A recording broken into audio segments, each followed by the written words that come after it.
मेरे प्यारे बच्चों, आप सभी को नमस्कार। वैश्वी, प्रवीण, शालिनी, प्रवीण, सुभोग्या, रंजन, रानी, अर्पिता, नेगी, मेरे नन्हे मुन्ने प्यारे बच्चों, आप सभी को नमस्कार। आप सभी का स्वागत है सेशन में। आशु भाई, बादल कुमार, प्रीति कुमारी, दीपक यादव, अंशिका, प्रवीण कुमार, सुजी जी, नमस्कार आप सभी को मेरे बच्चे। आइए मेरे नन्हे मुन्ने प्यारे बच्चों, हम ट्रेपीजियम पढ़ रहे थे और ट्रेपीजियम को ही आगे पढ़ना स्टार्ट करते हैं। एक नजर पेश है सवाल आगे। 6th क्वेश्चन में सवाल में कह रहा है, in a trapezium A B C D, B A E is 30 degree, C D F is 45 degree, B C की लेंथ मेरे प्यारे बच्चों 6 सेंटीमीटर है। बहुत बढ़िया। ए बी की लेंथ 12 है। बहुत सुंदर जी। तो एरिया बताना है ट्रेपीजियम का। मेरे बच्चों एक बात तो, हाइट एंड डिस्टेंस का हम बेसिक फंडा इस्तेमाल करते हैं क्या। यहां से मैं एक हाइट खींच देता हूं, अल्टीट्यूड। आपने कहा जी खींच दीजिए। 30 डिग्री क्या रेशियो बनाता है? आप कहेंगे सर 30 डिग्री जो है वो रेशियो क्रिएट करता है क्या? सामने वाली साइड 1, ये वाली साइड √3, ये वाली साइड 2। तो मेरे बच्चे 2 यूनिट रिप्रेजेंट कर रहा है 12 को, तो 1 यूनिट की वैल्यू 6, तो ये लेंथ आएगी 6। आपने कहा बिल्कुल ठीक है, बिल्कुल ठीक है सर। अगर ये लेंथ 6 है तो मेरे प्यारे बच्चों ये लेंथ भी 6 होगी, क्योंकि 2 पैरेलल लाइन है और 2 पैरेलल लाइन के बीच की परपेंडिकुलर डिस्टेंस हर जगह बराबर होगी। आपने कहा ये भी सही है। 45 डिग्री क्या रेशियो बनाता है? सामने वाली साइड 1, ये वाली साइड भी 1, और ये वाली साइड होती है मेरे बच्चे √। अब 1 यूनिट 6 को रिप्रेजेंट कर रहा है, तो ये वाली लेंथ आएगी 6। आपने कहा ठीक है। यहाँ 2 यूनिट 12, 1 यूनिट 6, तो ये 6 था, तो ये लेंथ 6√3 थी। ये लेंथ है 6√3, ये है 6। ध्यान दोगे तो ये और ये दोनों पैरेलल लाइन है, 90-90 बना रही थी। 6 है तो ये लेंथ भी 6 ही होगी। मुझे एरिया के लिए फंडा चाहिए half into sum of both parallel line. तो इस वाली पैरेलल लाइन की लेंथ है 6 6 12 जमा 6√3,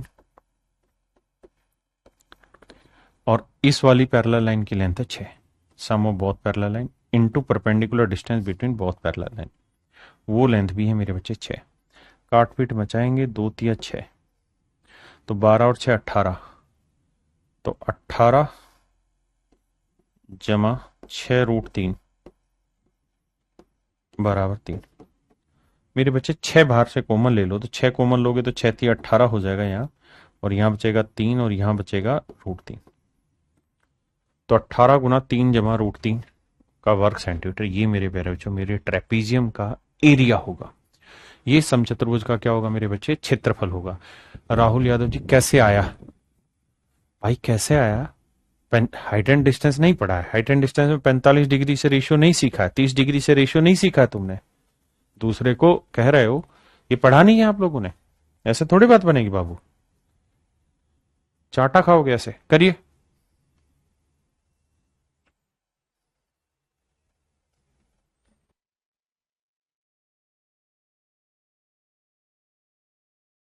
देखिए मेरे बच्चे, जी प्रशांत जी कहता है एबीसीडी समलोन चतुर्भुज है, नाम रख देते हैं। ए बी बड़ा है ना,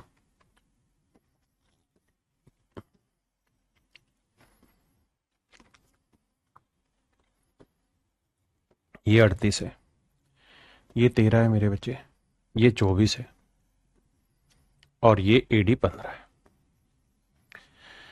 कहता है मेरे बच्चे एरिया निकाल के बताइए क्या होगा। देखिए यार, यहां से मैं एक बहुत बड़ी चीज आपको सिखाने जा रहा हूं। बड़े ध्यान से समझेंगे, सीखेंगे तो जाके पल्ले पड़ेगी चीजें।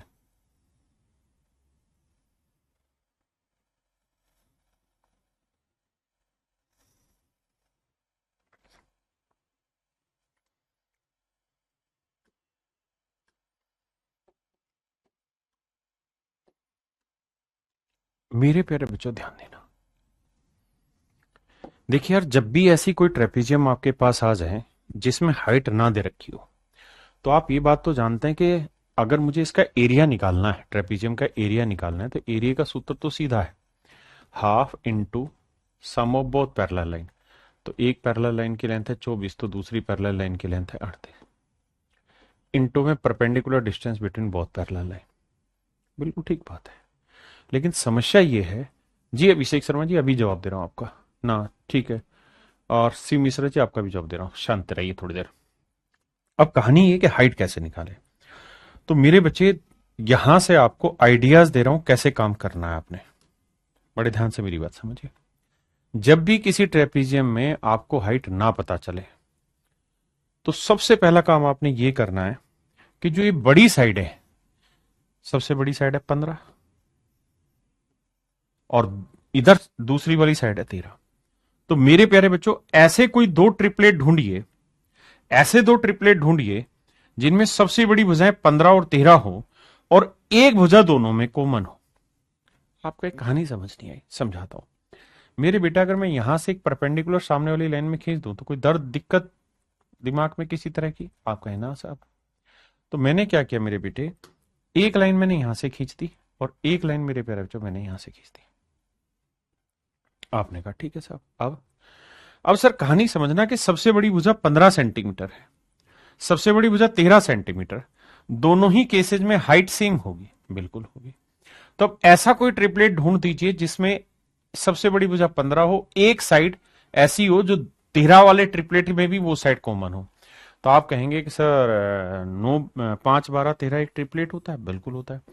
15 के साथ सर कुछ बनता है? हाँ सर 9 12 15 भी एक ट्रिपलेट होता है, बिल्कुल होता है। तो आपने एक चीज नोटिस करी और वो नोटिस ये करी कि 12 सेंटीमीटर एक ऐसी साइड है जो दोनों में कॉमन है। यानी मैं इसकी हाइट को 12 ले लूं तो 9 12 15 मेरी हाइट मतलब ट्रिपलेट होगा 9 12 15, और यहां लूंगा तो 5 12 13। तो सेट हो रहा है। और अगर सेट हो रहा है तो ध्यान देंगे ये 24 है तो ये लेंथ भी कितनी आएगी? 24। अब ये 24 है, ये 5 और ये 9 है, जोड़ेंगे तो 9 और 5 14 24 38 आंसर आ जाएगा। तो मेरे भाई इसका आंसर आ जाएगा half into sum of both parallel line into में perpendicular distance between both parallel line. 2 से काटेंगे 6 आएगा, 8 4 12, 3 2 5 6 गुना 6, 6 दूनी 12, 6 6 36 37, 372 मेरा राइट आंसर।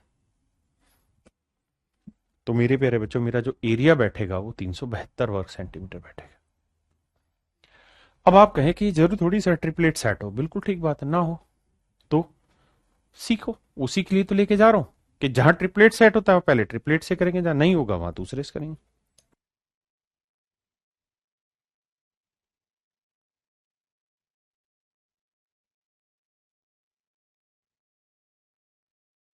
देखिए मेरे बच्चे इस सवाल पे ये 42 है, ये 59 है, मुझे समलम चतुर्भुज का क्षेत्रफल ज्ञात करना है। तो एरिया का बेसिक फंडा है कि साहब half into sum of both parallel line. 42 और 59 को जोड़ेंगे, 9 और 2 11 आया जी, 5 4 9 और 1 10, 101 नहीं, 5 4 9 101 आया, इनटू में perpendicular distance between both parallel line. सबसे पहला काम आपने यही देखना है कि सर क्या ऐसा हो सकता है कि कोई दो ट्रिपलेट ऐसे सेट हो रहे हों जिनकी सबसे बड़ी भुजाएं 25 और 26 हो।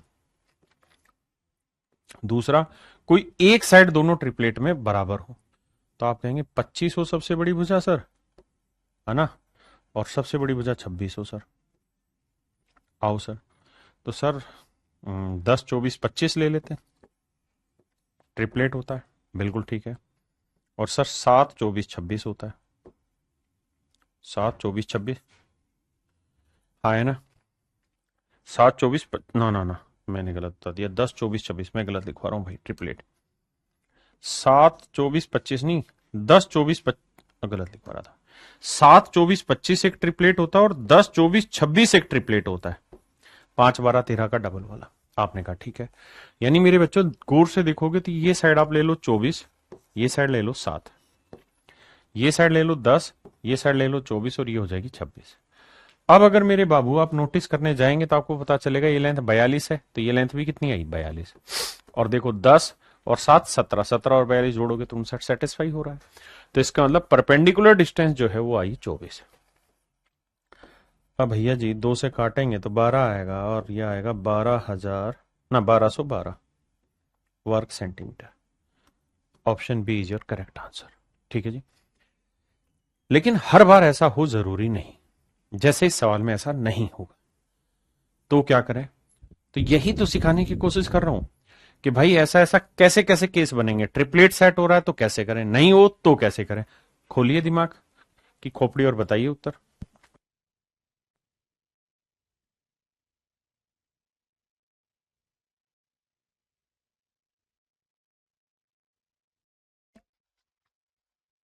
आइए मेरे भाई ध्यान से देखिए।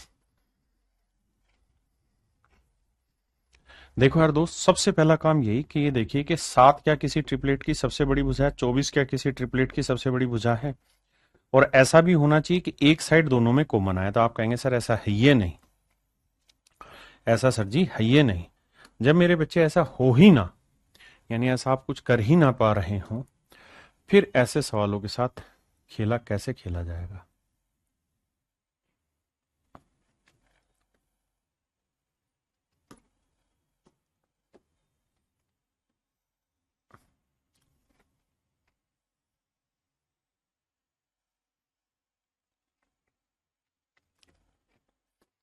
आओ भैया। ओहो।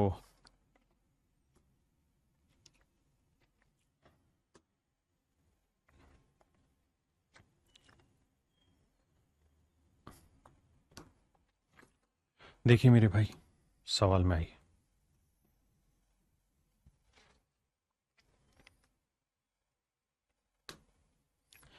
देखिए मेरे बेटा, जब ट्रिपलेट सेट ना हो रहा हो तब क्या किया जाए।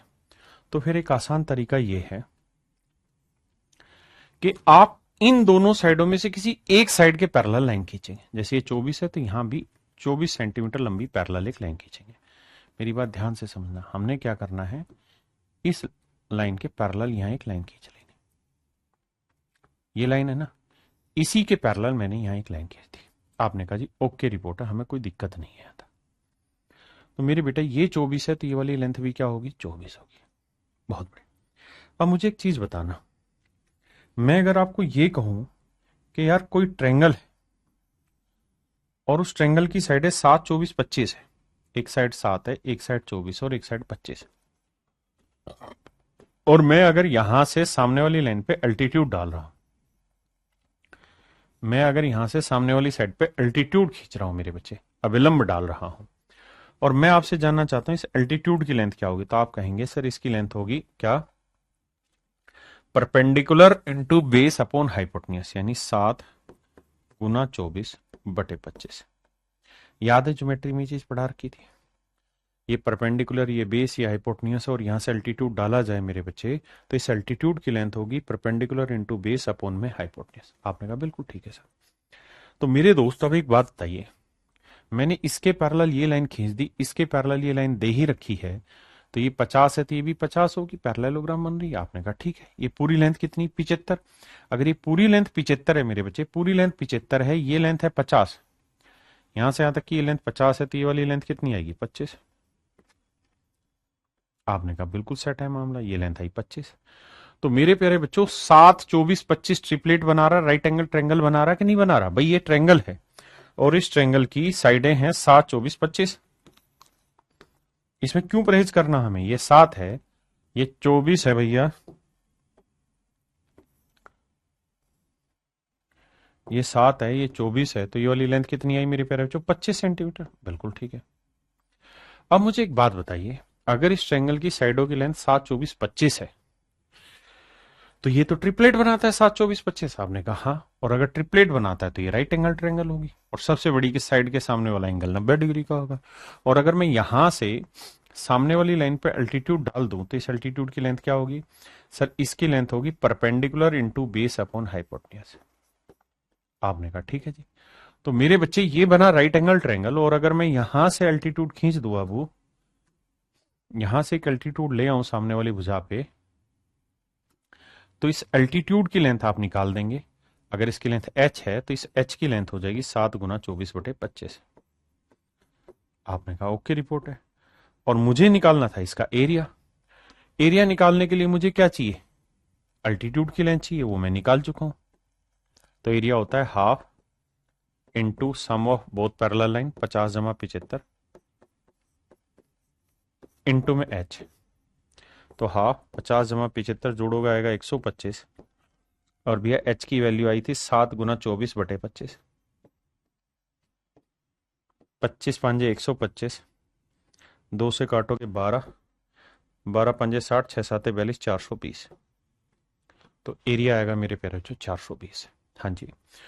अब आप कहोगे जी जरूरी थोड़ी कि ट्रायंगल बना के ट्रिपलेट बन जाए, कोई ना भाई, अभी इतना तो सीख, क्या पता सीधे सीधे ट्रिपलेट बनता हो, नहीं तो फिर ऐसे ट्रिपलेट बन जाए। अच्छा जी, और ऐसे भी ना बने तब? तो अगला सवाल देखो।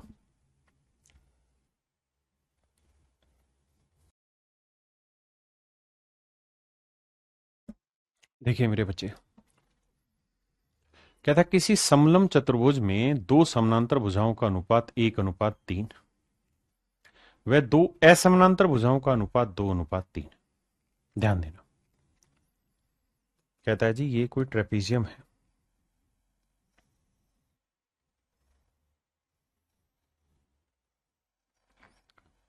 यहां कह रहा है कि जो इसकी पैरेलल लाइंस है ना, जो इसकी पैरेलल साइड है,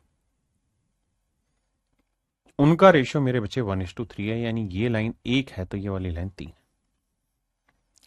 रेशियो की भी समझ चाहिए, यानी ये लेंथ 1x है तो ये लेंथ 3x है। बिल्कुल ठीक है। साथ में ये भी कह रहा है कि जो नॉन पैरेलल लाइनें हैं उनका रेशियो 2:3 है, यानी ये 2y होगा तो ये लेंथ 3y। बहुत बढ़िया। अब आगे कह रहा है if the ratio of length of larger parallel line, कहता है जो बड़ी वाली पैरेलल लाइन है, तो बड़ी वाली पैरेलल लाइन यानी ये, to the ratio of larger non parallel line, जो बड़े वाली नॉन पैरेलल लाइन है इसका, कहता है इनका रेशियो 2:1 में, यानी ये लेंथ जितनी होगी उसकी आधी लेंथ ये वाली होगी। ऐसा मैं नहीं कह रहा हूं, सवाल कह रहा है।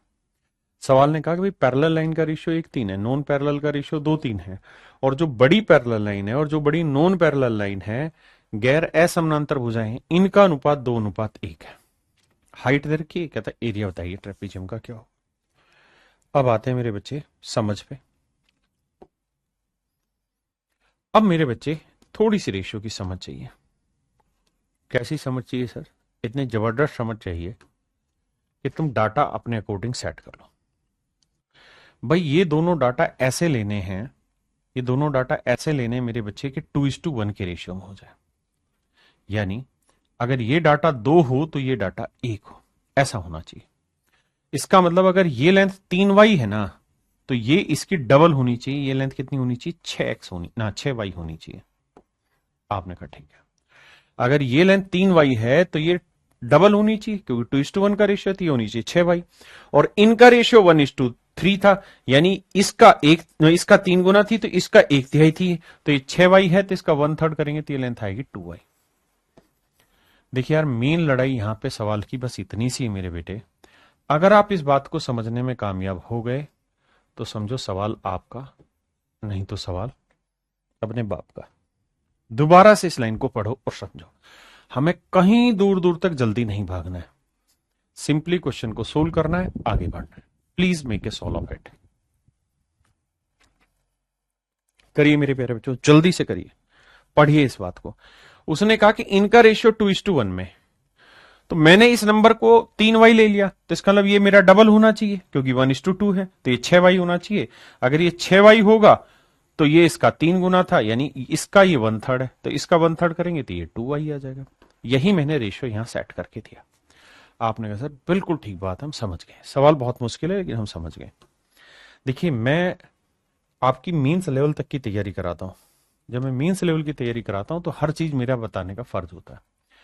अब मेरे बच्चे, मैं क्या करूंगा, मैं इस वाली लाइन के पैरेलल यहां एक लाइन खींच लूंगा, इस वाली लाइन के पैरेलल में यहां एक लाइन खींच लूंगा। अब भाई ये लाइन 3y है तो मेरे प्यारे बच्चों ये वाली लेंथ भी क्या होगी? 3y। पैरेललोग्राम है भाई, ये पैरेलल है और ये मैंने इसके पैरेलल खींची है। ये 2y है तो ये वाली लेंथ भी क्या होगी? 2y। तो मेरे बेटे ये लेंथ है 2y, ये पूरी लेंथ है 6y, तो ये वाली लेंथ कितनी बच गई? 4y। आपने कहा सर ठीक है, ठीक है सर, कहाँ मना कर रहे हैं। तो मेरे बच्चे, मैं एक ट्रायंगल बना रहा हूं और इस ट्रायंगल की साइडें हैं 2y, 3y और 6y, ना 4y। 2y, 3y, 4y, मैं इस वाले ट्रायंगल की बात कर रहा हूं।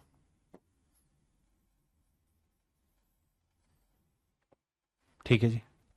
अभी तक जितने भी तरीके से आपने ट्रेपेजियम का एरिया निकाला तो उसमें हाइट की जरूरत पड़ी, हाइट निकालने के आपके पास तरीके थे।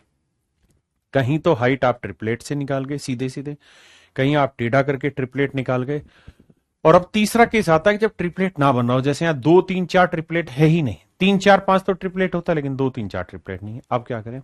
तो मेरे बच्चे उस केस में आपको हीरो फार्मूले से सॉल्व करना होगा। हीरो फार्मूले के लिए पहले आपको एस निकालना होगा मेरे बाबू। एस की वैल्यू होगी ए प्लस बी प्लस सी बटा 2। तो 4 3 7 2 9, यह आया 9/2y। अब एरिया का सूत्र लगाएंगे तो ये हो जाएगा कितना? S s minus a s minus b s minus c. बिल्कुल ठीक है। अब मेरे बाबू, मेरे प्यारे बच्चों, मुझे एक बात बताना, एस की वैल्यू कितनी है? 9/2y। 9/2y में से 2y घटा दो, तो 2 दूनी 4, 9 में से 4 गया 5y/2। अब 9/2y में से 3y घटाओगे तो 3 दूनी 6, 9 में 6 गया 3y/2। और यहाँ 4 घटाओगे मेरे बच्चे तो 2 चौक 8, 9 में से 8 गया 1y/2। यही आया। बहुत सुंदर। आइए सेटिंग बैठाते हैं, सोल्व करते हैं। देखिए भाई, 9 का वर्गमूल आया 3, 2 2 2 2, 16 का वर्गमूल आया 4, Y Y Y Y Y की पावर 4 का वर्गमूल आया मेरे बच्चे वाई की पावर 2, अंदर बच गया 5 3 15। ये आया मेरे प्यारे बच्चे इस ट्रायंगल का एरिया। हीरो फार्मूले से हम इस ट्रायंगल का एरिया कैलकुलेट कर लेंगे। आपने कहा सर बिल्कुल ठीक है, हम बात यहां तक समझ गए। अब आपको क्वेश्चन में कुछ दिया हुआ था, और क्वेश्चन में आपको यह दे रखा था कि समलंब चतुर्भुज का क्षेत्रफल ज्ञात करो यदि इसकी ऊंचाई दे रखी है 15√15/4। मतलब ये वाली जो लेंथ है, दिस लेंथ इज गिवन 15√15/4।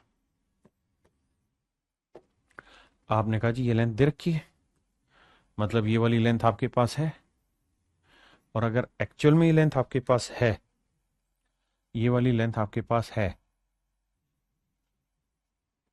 15√15/4,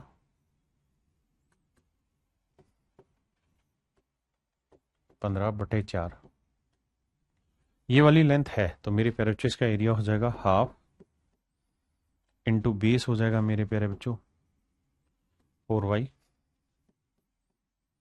और हाइट हो जाएगी मेरे बच्चे 15√15/4। अब देखना ध्यान से, इस 4 से मेरे बच्चे ये 4 गया, 2 से 2 गया, y से स्क्वायर गया, √15 से √15 गया, 3 से काटोगे 5 आया। कैलकुलेशन करके देखना तो y की वैल्यू आ जाएगी 5 दूनी 10। y की वैल्यू अगर 10 आ गई मेरे प्यारे बच्चों, तो इसका मतलब ये हुआ कि इस पूरी साइड की लेंथ कितनी हो गई? 6y थी, तो y की वैल्यू 10 है तो ये लेंथ आएगी 60। ये लेंथ है 2y, तो y की वैल्यू 10 है तो ये आएगी 20। अरे बोलो हाँ या ना? तो भैया एरिया होता है हाफ इंटू क्या, सम ऑफ बोथ पैरेलल लाइन 60 जमा 20 इंटू में परपेंडिकुलर डिस्टेंस h, तो हाफ 60 और 20 आया 80, और h की वैल्यू मेरे बच्चे सवाल ने खुद ही दे रखी 15√15/4। 4 दूनी 8, 8 से काटा 10, आंसर है जो आएगा मेरे प्यारे बच्चों वो आएगा 150√15। आंसर जो आएगा मेरे प्यारे बच्चों वो आएगा 150√15। हाँ है ना, 150√15। दिस इज योर ऑप्शन, 150√15 का ही रहा। Option B is your my dear student correct answer. मेरे प्यारे बच्चों ऑप्शन बी आपका करेक्ट आंसर। पहले इतनी बात को समझो फिर आगे बढ़ेंगे।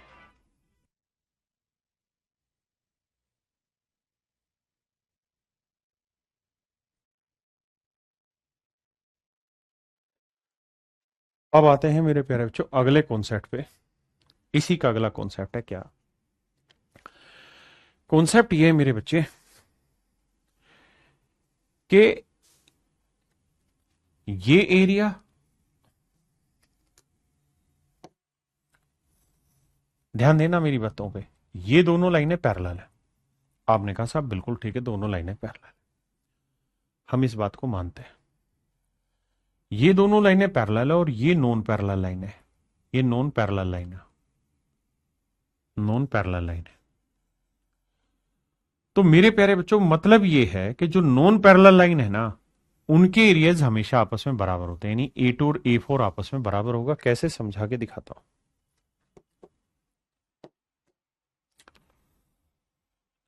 आपको एक चीज याद होगी और वो ये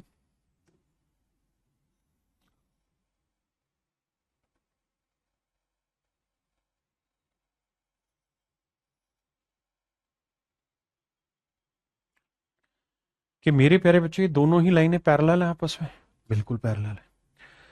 मैंने आपको ये समझाया था कि अगर दो लाइनें आपस में पैरेलल है, ये दोनों लाइनें पैरेलल, ये लाइन और ये ऊपर वाली लाइन, दोनों लाइन पैरेलल है, तो दो पैरेलल लाइन और एक ही आधार पर बने त्रिभुजों का क्षेत्रफल समान होता है, यानी इस वाली ट्रायंगल का भी एरिया उतना ही होगा जितना एरिया इस वाली ट्रायंगल का होगा। क्यों?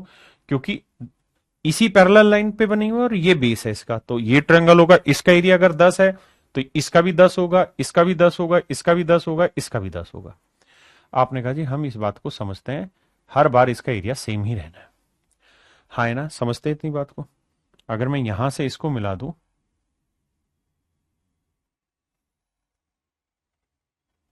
तो इन दोनों के एरिया आपस में इक्वल होगा। मैं कहूं अब इक्वल है, नहीं, अब इक्वल है, नहीं, पैरेलल लाइन पे हो तो ये इक्वल होंगे। आपने कहा ठीक है। अब एक मोटी बात समझने की कोशिश करना जो मैं समझाना चाह रहा हूं, वो ये कि भाई ये बेस है दोनों का सेम है। आपने कहा बिल्कुल बेस सेम है, इसी बेस पे ये ट्रायंगल बनी और इसी बेस पे ये ट्रायंगल बनी, दोनों ही ट्रायंगल का एरिया सेम होना है। और मेरे बच्चे गौर से देखोगे तो आपको एक बात और महसूस होगी कि ये वाली ट्रायंगल तो दोनों में कॉमन आ रही है, ये वाला तो इस वाली ट्रायंगल में भी आ रहा है एरिया और इस वाले में भी एरिया आ रहा है, और दोनों का एरिया बराबर और ये कॉमन है। तो इस बात का स्पष्ट अर्थ यहां से ये निकल के आया कि ये एरिया और ये एरिया भी आपस में बराबर होगा, ये एरिया और ये एरिया भी आपस में बराबर होगा। और मेरे प्यारे बच्चों आपके सवाल में इसको नाम A1 दिया गया है, इसको नाम A2 दिया गया है, इसको नाम A3 दिया है मैंने, इसको नाम A4 दिया है। तो सच बात यह है कि ये एरिया X है, ये एरिया Y है, ये एरिया Z है, तो ये एरिया भी Y ही होना है। बताया, अगर ये दो पैरेलल लाइनें हैं तो पैरेलल लाइन के साथ वालों के एरिया अलग अलग होगा, लेकिन नॉन पैरेलल लाइन के साथ वाले ट्रायंगल का एरिया हमेशा बराबर होगा। तो मेरे बच्चों नियम ये है कि इन दोनों का प्रोडक्ट और इन दोनों का प्रोडक्ट बराबर होता है, यानी x इंटू जेड का जितना एरिया होगा ना, मतलब x इंटू जेड दोनों एरिया ही है, ये बराबर होगा y इंटू वाई के। मोटी बात समझा दूं तो आप ये समझना कि इन दोनों का प्रोडक्ट और इन दोनों का प्रोडक्ट एरिया के आपस में बराबर होता है, और चूंकि y और y बराबर है तो ये y स्क्वेयर हो जाएगा, स्क्वेयर इधर आके स्क्वेयर रूट बन जाएगा, तो ये आएगा x into Z, x into Z. ये मेरे प्यारे बच्चों मेरा करेक्ट आंसर होगा, y इक्वल टू होगा रूट के अंदर x इंटू जेड। यहां तक किसी भाई को कोई दिक्कत हो मेरे भाई तो मुझे समझाओ, मैं आगे आपकी बात को दोहराता हूं। किसी भाई नु कोई दिक्कत है, कोई लोड है कहता तो दसो यार मैनू। बस यही कॉन्सेप्ट यहां समझाने की कोशिश की गई और कुछ भी नहीं है, इतनी ही बात आपने समझनी है। अब इस पे बेश कुछ क्वेश्चन ले रहे हैं, आइए।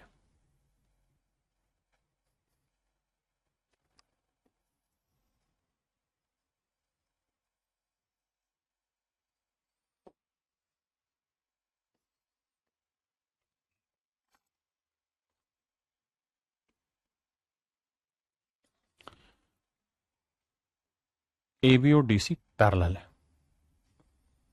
एसी और डीबी एक दूसरे को बिंदु ओ पर काटते हैं। यदि डीओसी का एरिया 9 है, एओबी का एरिया 25 है, तो मुझसे सवाल पूछ रहा समलंब एबीसीडी का क्षेत्रफल ज्ञात करिए। कहता पूरी का एरिया बताइए। तो मेरे बच्चे इसका एरिया मान लो x, तो इसका x है तो इसका भी x होगा, और आप जानते हैं कि x की वैल्यू होगी 9 गुना 25 का वर्गमूल। तो भैया ये आएगा 9 का वर्गमूल 3, 25 का वर्गमूल 5, तो ये उत्तर दे देगा आपको 5 3 15। ये एरिया आएगा मेरे प्यारे बच्चों 15, और ये वाला एरिया भी आएगा 15। कह रहा टोटल होता हो तो 15 15 30, 30 और 15 45, 45 और 10 55, 55 और 9 हो गया 64। तो पूरी ट्रेपीजियम का एरिया आएगा मेरे बच्चे 64। एक भाई कह रहा है सर ज्यादा से ज्यादा क्वेश्चन कराना। मेरे बच्चे खूब बढ़ के क्वेश्चन हो रहे हैं, किसी भी टाइम में मैंने नंबर ऑफ क्वेश्चंस की कमी नहीं की है। अपने मन से खूब बेहतर से बेहतर नंबर ऑफ क्वेश्चंस कराएं। करिए जी। आप सब इस बात पे विश्वास मानिए कि मेरा ये शौक तो है ही है, मेरी साथ के साथ ये रोजी रोटी भी है, क्योंकि मुझे दूसरा काम सच में नहीं आता। तो मैं आपको पढ़ाऊंगा अच्छा, आपका दिल खुश होगा, एग्जाम में जब आप बैठेंगे तब, तभी तो आप मेरे नाम को आगे प्रमोट करेंगे। तो भाई इसलिए मैं हर चीज को ईमानदारी से कर रहा हूं। कहता है A B 4 times of C D है, यानी सी डी की लेंथ 1 है तो ए बी की लेंथ है 4। आपने कहा ओके रिपोर्ट है।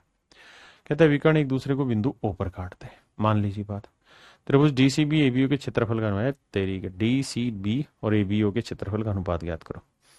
अब जरा ध्यान देना, आपको पता है कि नहीं ये बताओ, ये दोनों पैरेलल लाइन है। हाँ जी, तो दो पैरेलल लाइन के बीच में दोनों ट्रायंगल जो बनते हैं वो सिमिलर होते हैं। क्यों? क्योंकि देखो ये जेड बनता दिखाई दिया आपको, बिल्कुल बन रहा है जी, तो ये एंगल और ये एंगल इक्वल है। ऐसे ही मेरे बच्चों ये वाला भी जेड बनता दिखाई दे जाएगा आपको, तो ये वाला एंगल और ये वाला एंगल इक्वल है। तो मेरे प्यारे बच्चों दोनों ही ट्रायंगल यहां पे सिमिलर हो जाएंगे, और दोनों ही त्रिभुज अगर समरूप होंगे तो इनके क्षेत्रफलों का अनुपात इनकी भुजाओं की लंबाई के वर्ग के अनुपात में होता है। तो 1 का वर्ग 1 और 4 का वर्ग 16, यानी इसका एरिया 1 होगा तो इसका एरिया 16 होगा। बिल्कुल ठीक है। अब मैं जानना चाह रहा हूं कि ये वाला एरिया बताओ कितना होगा। तो आप कहेंगे x की वैल्यू रूट में 1 गुना 16 होगा, यानी ये एरिया आएगा 4, और ये एरिया 4 आया बाबू, तो ये वाला एरिया भी 4 है ही होगा। आपने कहा ठीक है। अब हमसे पूछत रहनी डीसीबी, ये वाला एरिया बताओ। तो डीसीबी का एरिया है 5, और एबीओ, ए बी ओ का एरिया बताओ। तो एबीओ का एरिया है 16, तो आंसर होगा मेरे प्यारे बच्चों 5:16, 5:16 मेरे बच्चे।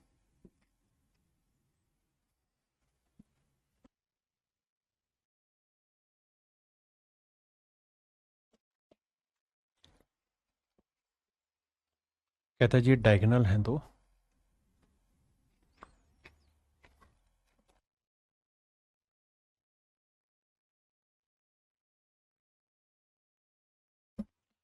कहता है जी ए बी डी सी के पैरेलल और ए बी सी डी की डबल है, यानी ये माफ करना मेरे बच्चे, ये 1 है लेंथ तो ये 2 होगी, तो ये एरिया 1 होगा तो ये 2 का वर्ग 4 होगा, क्योंकि दो सिमिलर ट्रायंगल हो जाएंगे। अब कह रहा है कि ए ओ बी और सी ओ डी, सिंपल है यार, 4:1 होगा, इसमें तो सोचना ही नहीं है कुछ भी।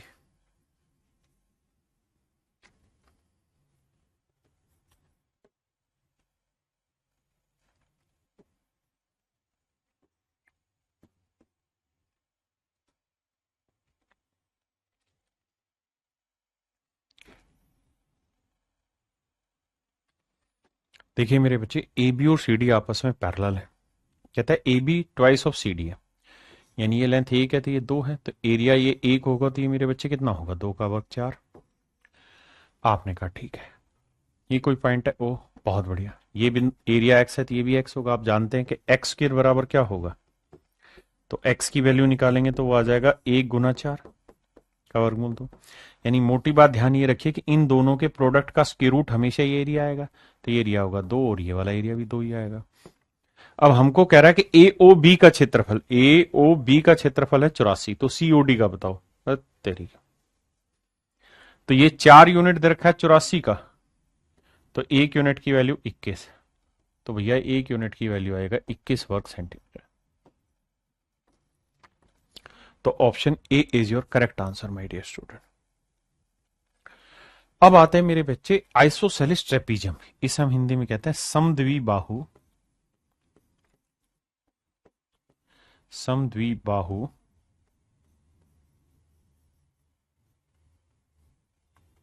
समलंब चतुर्भुज, समद्विबाहु समलंब चतुर्भुज, यानी ऐसी ट्रेपीजियम जिसकी जो दो नॉन पैरेलल साइडें हैं,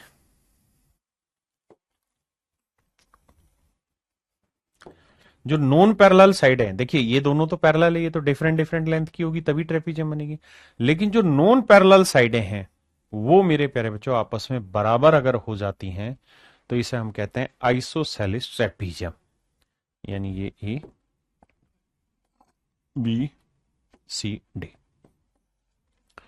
अब मेरे बच्चे ए बी जो होगा वो पैरेलल होगा सी डी के, ये तो तय है, लेकिन साथ की साथ ए डी जो होगा वो बराबर होगा बीसी के, ये भी तय।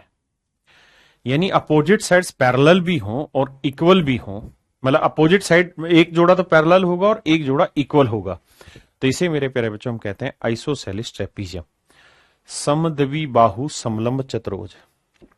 हाँ जी, इसी के बारे में अब आगे बता रहे हैं क्या क्या खास विशेषता होती है, ध्यान देना। अगर कोई आइसोसेलिस ट्रेपीजियम होगी तो पहली चीज तो नॉन पैरेलल साइडें इक्वल होंगी, बिल्कुल, और अगर ये दोनों ही साइडें इक्वल हैं, दोनों ही साइडें इक्वल लेंथ की हैं मेरे प्यारे बच्चों, तो मजे की बात यह है कि इनके सामने का कोण भी बराबर होगा, यानी ये कोण और ये कोण भी बराबर होगा, ऐसे ये कोण और ये कोण भी बराबर होगा, इसको भी ध्यान देना। अगला पॉइंट, डायगोनल जो है वो बराबर होंगे, क्योंकि ये पैरेलल है और ये दोनों साइडें इक्वल हैं, तो डायगोनल की लेंथ हमेशा बराबर होगी, यानी जितनी लेंथ एसी की होगी उतनी ही लेंथ बीडी की होगी, लेकिन इसका मतलब ये नहीं कि 90 पे काटेंगे, नहीं, ना ये बाइसेक्ट करेंगे। अगला पॉइंट ये कि भैया अगर ये ट्रेपीजियम है और ये दोनों एंगल इक्वल हैं और ये दोनों एंगल इक्वल हैं, तो इन दोनों कोणों में 180 का रिलेशन होता है, इसमें तो किसी भाई को दिक्कत होगा नहीं, आप कहेंगे बिल्कुल नहीं होगा। भाई इन दोनों में देखो, ये कोण 100 डिग्री है तो ये भी 100 ही डिग्री होगा, आपने कहा बिल्कुल ठीक है। अब ये दोनों लाइनें तो पैरेलल है, कौन सी, ये वाली और ये वाली, ये ट्रांसवर्सल लाइन काट रही थी, ये 100 है तो ये कितना होगा, इन दोनों का जोड़ 180 होना है, तो ये वाला होगा 80 डिग्री। तो कहने का मतलब क्या है, ये 80 डिग्री हुआ और ये 80 है तो ये भी 80 होना है आइसोसेलिस ट्रेपीजियम में। तो एक खास विशेष मजे की बात यह कि अपोजिट एंगल का जो सम है वो 180 डिग्री होना है, अपोजिट एंगल का जो सम होगा वो 180 डिग्री होगा, किसमें, आइसोसेलिस ट्रेपीजियम में। और अगर किसी आइसोसेलिस ट्रेपीजियम में आमने सामने के कोणों का योग 180 है, तो आपने पढ़ा होगा कि एक क्वाड्रिलेटरल पढ़ी थी हमने सर्कल में जिसके अपोजिट एंगल का सम 180 डिग्री है, तो वो उसको हम कहते थे साइक्लिक क्वाड्रिलेटरल, चक्रीय चतुर्भुज, साइक्लिक क्वाड्रिलेटरल। तो आइसोसेलिस ट्रेपीजियम जो है वो एक साइक्लिक क्वाड्रिलेटरल भी बन जाता है। एरिया का फंडा सेम ही है भाई, दोनों पैरेलल लाइन का जोड़ इनटू में हाइट इनटू में 1/2। ये सबसे जरूरी चीज है कि इसके डायगोनल की लेंथ निकालना। आपको पता है कि हमने फंडा सीखा था क्या, कि भैया diagonal AC square plus BD square equal to होता था नॉन पैरेलल लाइन का स्क्वायर, यानी x square plus x square, अब दोनों यहां सेम है, प्लस में twice of AC into BD या DC, AB इंटू DC। आप कहें बिल्कुल ठीक है।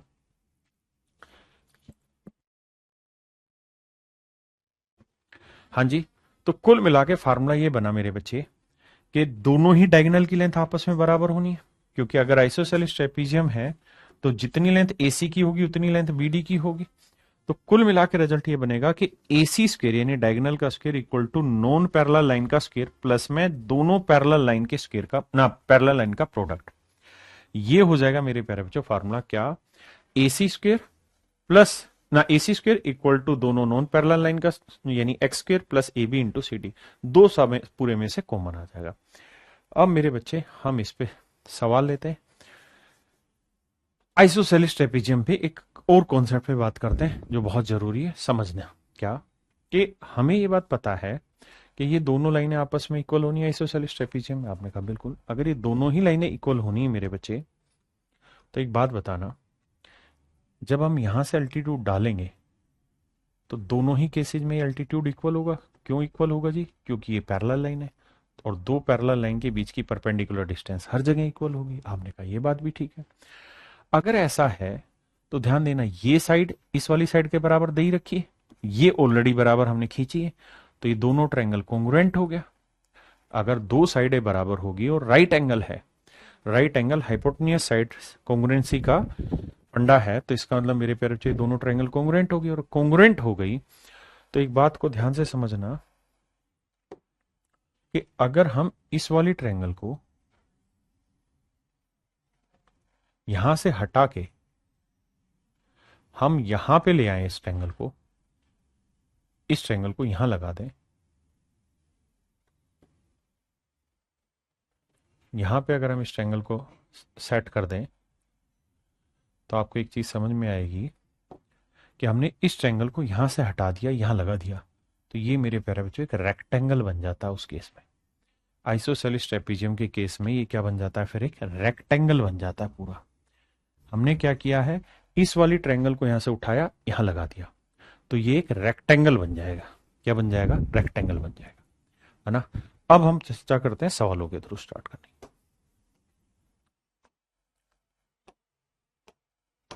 आइए मेरे बच्चे बताइए।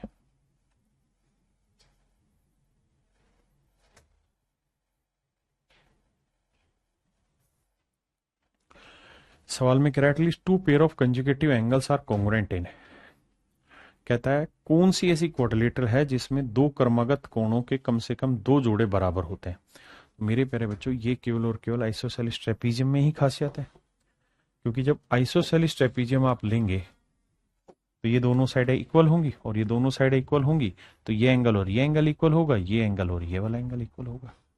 तो ये खासियत मेरे प्यारे बच्चों किसमें? केवल आइसोसेलिस ट्रेपीजियम में। The diagonal are congruent in. कहता है डायगोनल कॉन्ग्रुएंट कहाँ होंगे? कॉन्ग्रुएंट का मतलब ये बराबर है कि किस चतुर्भुज में जो विकर्णों की लंबाई है वो बराबर होगी। तो आपका जवाब होना चाहिए सर आइसोसेलिस ट्रेपीजियम में ही डायगोनल की लेंथ इक्वल होगी। कहते हैं एक आइसोसेलिस ट्रेपीजियम में कौन सी बात होगी? One pair of opposite sides are congruent. कहता है एक जोड़ा कोई भी बराबर होगा, बिल्कुल ठीक चीज है। डायगोनल्स आर नॉट इक्वल, गलत बात है। अगर वो ट्रायंगल ना, अगर वो आइसोसेलिस ट्रेपीजियम है तो मेरे बच्चे डायगोनल इक्वल होंगे। Opposite angle are equal, opposite angle equal होंगे, ये गलत है। नहीं, आइसोसेलिस ट्रेपीजियम में अपोजिट एंगल का सम 180 डिग्री होगा। Diagonals form two congruent triangle. Diagonal जो है वो दो कॉन्ग्रुएंट ट्रायंगल बनाएगा, ये बात भी गलत है, क्योंकि अगर मैं बना भी दूं यहां, तो आप खुद ही सोचिए, अगर ये डायगोनल खींच देंगे तो क्या ये दोनों कॉन्ग्रुएंट दिख रही है आपको? तो आपका जवाब होगा नहीं। तो केवल और केवल मेरे प्यारे बच्चों ऑप्शन ए आपका यहां पे सेटिस्फाई करेगा। बताइए जी। कहता है इन एन आइसोसेलिस ट्रेपीजियम, एक समद्विबाहु समलंब चतुर्भुज में डायगोनल्स आर कॉन्ग्रुएंट, बिल्कुल ठीक है। अपोजिट साइड्स आर पैरेलल, गलत बात है भाई। ये साइडें तो पैरेलल होंगी, लेकिन ये थोड़ी पैरेलल होंगी। Diagonals are bisector to each other, नहीं, आइसोसेलिस ट्रेपीजियम में बाइसेक्ट नहीं करेंगे। डायगोनल बाइसेक्ट अपोजिट एंगल, ये भी नहीं, ये भी चीज गलत है। बताइए। कहता है ABCD is isosceles trapezium, AB is parallel to CD. ABCD के पैरेलल है, एडी और बीसी दोनों बराबर है, ये दोनों लेंथ बराबर है, तो आइसोसेलिस ट्रेपीजियम हो गई। ए की वैल्यू 50 डिग्री है, तो मेरे बच्चे ये वाला कोण भी 50 का ही होगा। और आप जानते हैं अपोजिट एंगल का सम 180, मतलब इनका जोड़ 180 होना, ये 50 है तो ये कितना होगा? 130 डिग्री होगा। ये 50 है तो ये भी कितना आएगा? 130 डिग्री। और यही हमसे सवाल में पूछा हुआ था कि बी सी डी का मान ज्ञात करिए, क्या होगा? क्या आप मेरी बात समझ पाए या नहीं? बताइए जी।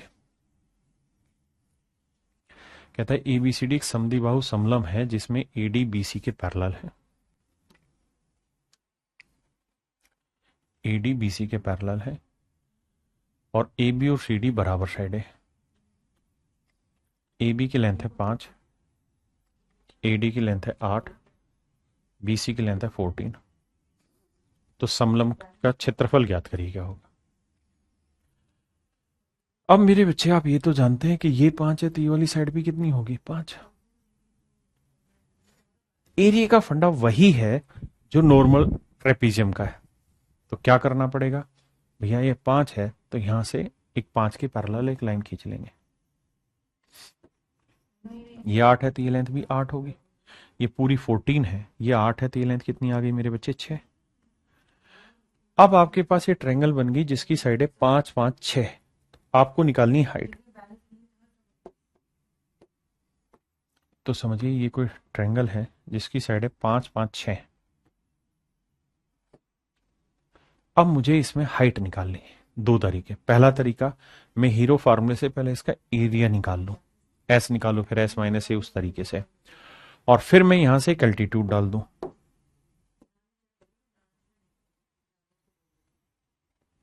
और फिर हम मेरे प्यारे बच्चों से सोल्व करें। दूसरा तरीका यह है कि अगर आपको ज्योमेट्री की कुछ बेसिक प्रॉपर्टी याद हो तो आप ये बात जानते हैं कि अगर दो साइडें किसी ट्रायंगल की आपस में बराबर होंगी तो जो कॉमन वर्टेक्स है उससे एल्टीट्यूड डालेंगे तो वो दो बराबर भागों में बांटेगा। तो ये 6 है तो ये लेंथ कितनी आएगी, 3। ये भी 3। अब ये 3 है, ये 5 है, तो मेरे बच्चे ट्रिपलेट के थ्रू हम ये निकाल देंगे। ये लेंथ कितनी आएगी, 4। बिल्कुल ठीक है। ये 3 है, ये 5, तो ये लेंथ कितनी आएगी, 4। अब ट्रेपीजियम के एरिया फाइंड आउट करना है ना, इसका हाइट निकल के आ गई, आपको हाइट ही चाहिए थी। अगर आपके पास हाइट निकल के आ गई है 4 है तो एरिया होगा half into sum of both parallel line 14 plus 8 into में प्रोडक्ट ऑफ बोथ पैरेलल ना, प्रोडक्ट ऑफ हाइट। तो आंसर आएगा मेरे प्यारे बच्चों 44। आंसर होगा मेरे बच्चे कितना, 44। क्या आप मेरी बात समझ पाए या नहीं समझ पाए?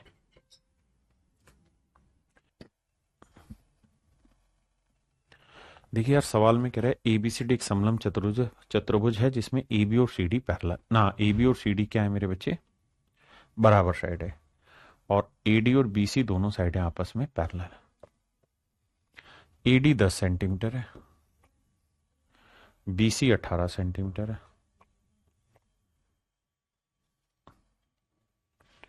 यदि ए बी सी डी का क्षेत्रफल 70 वर्ग सेंटीमीटर है, ए बी सी डी का क्षेत्रफल 70 वर्ग सेंटीमीटर है, तो सी डी की लंबाई ज्ञात करिए क्या होगी। आइए यार, बहुत प्यार से बता सकता हूं कैसे, कि मेरे बच्चों एरिया जो होता है ट्रेपीजियम का होता है half into sum of both parallel line, तो 18 जमा 10 28 into perpendicular distance between both parallel line and the area of the trapezium is 70 my dear student. अब 2 से काटेंगे 14 आया, 14 से काटेंगे 5 आया, तो हाइट आएगी मेरे नन्हे मुन्ने प्यारे बच्चों मेरी 5 है। अगर हाइट मेरी 5 सेंटीमीटर है, अगर मेरे भाई मेरी हाइट 5 सेंटीमीटर है,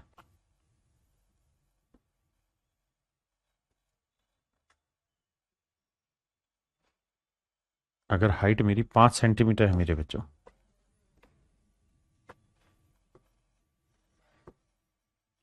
हाइट मेरी 5 सेंटीमीटर है, तो कहता है सी डी की लेंथ ज्ञात करिए।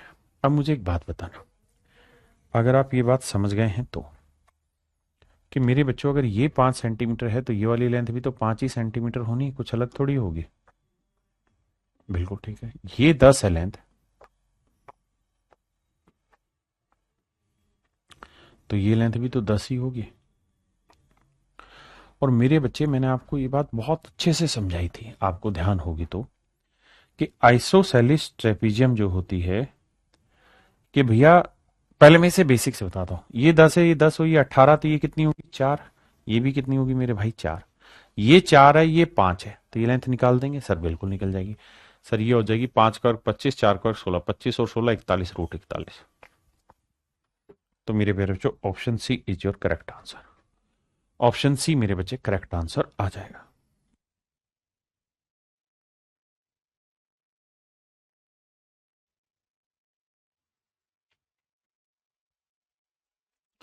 सवाल में कह रहा है मेरे बच्चे, एक समद्वि बाहु सम चतुर्भुज एबीसीडी में एबीसीडी के पैरेलल है, एबीसीडी के पैरेलल, एबी 23 सेंटीमीटर है,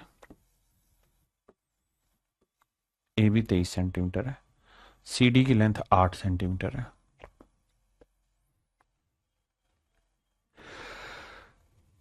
बीसी और एडी दोनों 12.5 है, ये भी 12.5 है मेरे प्यारे बच्चों, और ये भी 12.5 सेंटीमीटर है। अब हमसे सवाल में ये पूछ रहा कि भैया इसका एरिया निकाल के बताइए क्या होगा मेरे बच्चे, इसका एरिया निकाल के बताइए क्या होगा। आप कहेंगे देखो सर, अगर ये आइसोसेलिस ट्रेपीजियम हो गई क्योंकि दोनों साइडें बराबर हैं, तो एक बेसिक तरीका हाइट निकालने का यहां से ये भी आ जाएगा कि सर ये दोनों ट्रायंगल कोंग्रुएंट होनी है। ये 8 है तो ये भी 8 होगी, और ये 8 है तो ये पूरी 23 है, तो ये वाला हिस्सा और ये वाला हिस्सा कितना बचा, 15। 15 को दो हिस्सों में बांटेंगे तो ये वाली लेंथ आएगी 7.5। यहां से मेरे प्यारे बच्चों हम हाइट निकाल देंगे। आपने कहा ओके रिपोर्ट है। हाइट अगर हम निकालते हैं तो भैया 12.5 7.5, अगर सबसे बड़ी भुजा 12.5 है और छोटी भुजा 7.5 है तो कौन सा ट्रिपलेट लग रहा है। देखो 25 3 75, 25 5 125, 3:5, तो ये वाला होगा 4, 3 4 5 ट्रिपलेट होता है, 25 चौक 100, तो ये आएगा 10। इसका मतलब मेरे बच्चे ये जो हाइट निकल के आएगी ट्रिपलेट से सोल्व करोगे ये 10 आएगी। मुझे एरिया निकालना है तो half into sum of both parallel line, तो एक पैरेलल लाइन 23 है तो दूसरी है 8, और गुना में साइड की लेंथ है 10। 23 और 8 31 बटे 2 गुना 10, 2 5 10, 5 एकम 5, 5 3 15, तो आंसर होगा मेरे प्यारे बच्चों 155।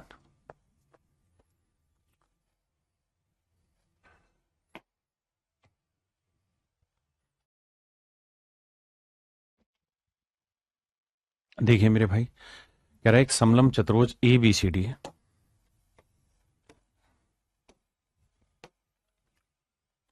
कहता है एक समलंब चतुर्भुज ए बी सी डी है जिसमें ए बी सी डी के पैरेलल है बाबू, बहुत बढ़िया, और बी सी ए डी के इक्वल है,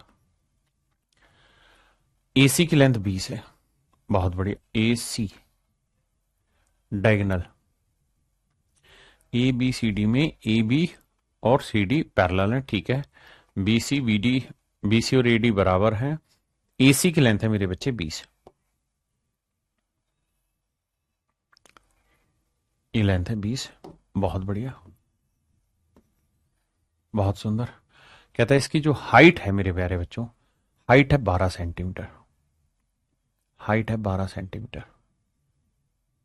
अब जरा दिमाग दौड़ाना, अगर मेरे बच्चे हाइट 12 सेंटीमीटर है तो ट्रिपलेट आपको पता होगा सर क्या ट्रिपलेट होता है, 12 16 20 ट्रिपलेट होता है, तो ये 12 है ये 20 है, तो लेंथ क्या आएगी 16 आएगी, बिल्कुल आएगी सर, हमने इस बात को स्वीकार कर लिया।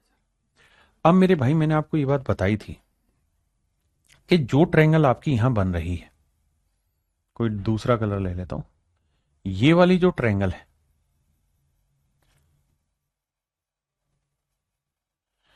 ये वाली जो ट्रायंगल है, अगर इस ट्रायंगल को मेरे बच्चे में यहां से पिक करके यहां लगा दूं,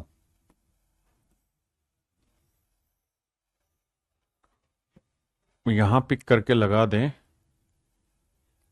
कैसे लगेगी ये,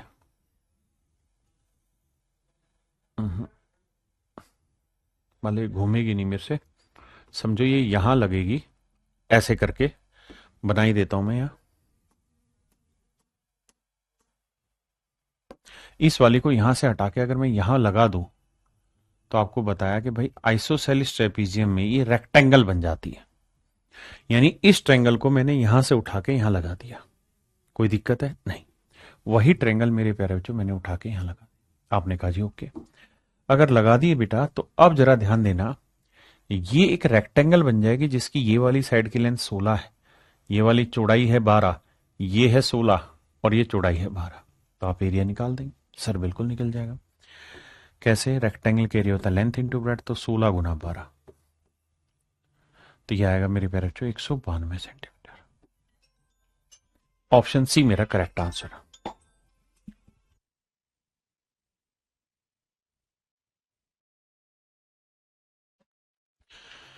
देखिए मेरे भाई, सवाल में कह रहा था area of an isosceles trapezium is this and height is 2/11 of the sum of parallel sides.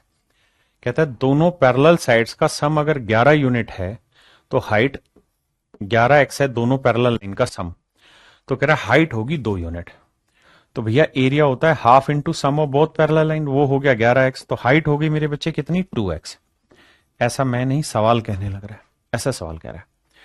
अब कह रहा है कि भैया half into sum of both parallel line into height, और कह रहा है जी ये एरिया जो है ये 176 है। ओके रिपोर्ट है साहब, 2 से 2 गया, 11 से काटेंगे, 11 एकम 11, 11 छक 66, तो ये एक्स स्क्र बराबर 16। तो एक्स की जो वैल्यू आई मेरे प्यारे बच्चों ये आई +-4। आप जानते हैं माइनस में वैल्यू रहेगी नहीं क्योंकि लेंथ है, तो प्लस में ही रहेगी।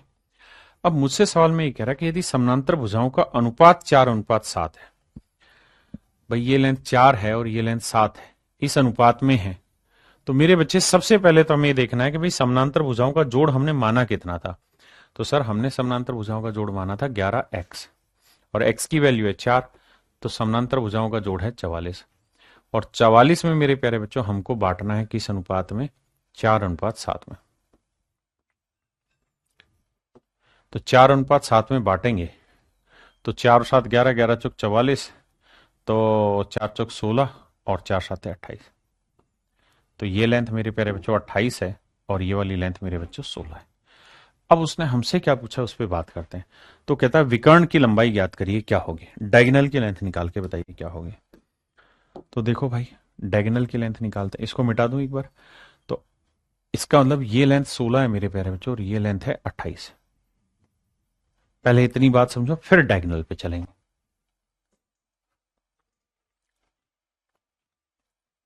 आपने कहा सर देखो अब एक बात, अब आपको डायगोनल निकालना है। हाइट भी अपने पास आ गई 2x है, बिल्कुल आ गई सर 2x है। सर भाई चीज बताना और थोड़ा सा सोच समझ के बताना कि हाइट अगर 2x थी ना और x की वैल्यू 4, तो हाइट आ गई 8। आपने कहा सर बिल्कुल ठीक है, हाइट आपकी आ गई 8। मेरे प्यारे बच्चों ये लेंथ है कितनी, 16। आपने कहा ठीक है, तो यहां से अगर मैं इधर भी एल्टीट्यूड खींचूंगा तो ये लेंथ भी कितनी निकल के आएगी, 16, मतलब 8 ही आएगी। बिल्कुल ठीक है, ये 16 है तो ये लेंथ आएगी 16। तो ये 28 है, 28 में से 16 घटाएंगे बचा कितना, 12। तो 12 में 6 लेंथ ये वाली होगी मेरे बच्चे और 6 ही लेंथ ये वाली होगी। आपने कहा ठीक है, तो मैं एग्जैक्टली आपको समझाना ये चाह रहा हूं कि यहां से यहां तक की जो लेंथ है वो 16 और 6 22 होगी। ये जो लेंथ है ना, ये 16 और 6 हमारी 22 हो जाएगी, ये लेंथ 22 सेंटीमीटर हो जाएगी। अब ये बताइए ये डायगोनल है। आपने कहा जी बिल्कुल, तो ये एक राइट एंगल ट्रायंगल भी बनी है। बिल्कुल, तो भैया डायगोनल का स्क्वायर क्या होगा, 8 का वर्ग 64 और 22 का वर्ग 484। जोड़ेंगे मेरे भाई तो 4 और 4 8, 8 6 14 और 1 15, नहीं 4 4 8, 8 6 14 और 4 और 1 5, 548। अब 548 को देखें तो भैया 4 से जाएगा 4, 4 एकम 4, 4 दिए 12, 4 7 28, 4 गुना 137, 4 का वर्ग मूला है 2, तो आंसर है 2√137। 2√137 मेरा राइट आंसर है। पक्का। आइए नेक्स्ट में।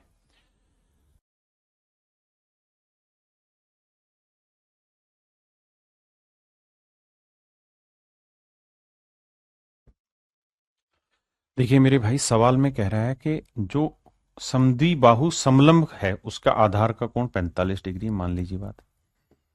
कह रहा है जो छोटी पैरेलल लाइन है और जो दो बराबर भुजाएं प्रत्येक 10-10 सेंटीमीटर, तो ये भी 10 है, ये भी 10 है और ये भी 10, तो ये दोनों बराबर भुजाएं और ये हमारी छोटी पैरेलल लाइन। क्या था 10-10, तो समचतुर्भुज का क्षेत्रफल ज्ञात करिए। आप कहेंगे बड़ा आसान है सर निकालना, कैसे। अगर हम यहां से अल्टीट्यूड खींच दें बेटा, तो ये तय है कि 45 डिग्री जो होता है वो रेशियो बनाता है क्या, 1:1√2। तो √2 यूनिट रिप्रेजेंट कर रहा है 10 को। अगर √2 यूनिट की वैल्यू 10 है तो 1 यूनिट की वैल्यू 10/√2 होगी। हर का प्रीमेयकरण करेंगे मेरे बच्चे, तो ये बन जाएगा 2, 2 से काटेंगे तो ये आएगा 5√2।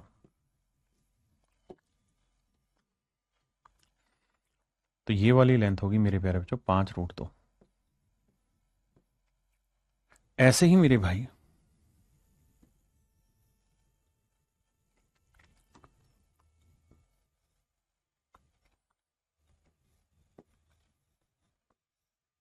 ये लेंथ है 5√2, ये लेंथ कितनी है जी 10। क्लियर है। अब हमें एरिया निकालना है, तो एरिया निकालना कौन सा मुश्किल काम है यार। जब हम ये चीज निकाल गए तो एरिया आसानी से निकाल देंगे। कैसे, देखो ध्यान से, half into sum of both parallel line. आपने कहा बिल्कुल, तो पैरेलल लाइन कौन कौन सी होगी, ये हो रही है, तो जोड़ेंगे तो 10 और 10 20, 20 5√2 और 5√2, तो ये आएगा 20 जमा 10√2। इंटू में परपेंडिकुलर डिस्टेंस, तो एक यूनिट की वैल्यू क्या थी 5√2, तो हाइट आ गई 5√2।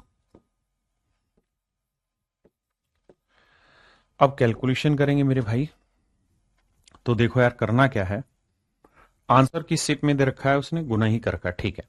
तो करो क्या भाई, देखो 2 से इधर ले जाएंगे ये 10 बचा, 2 से इधर लेके जाएंगे ये बचेगा 5।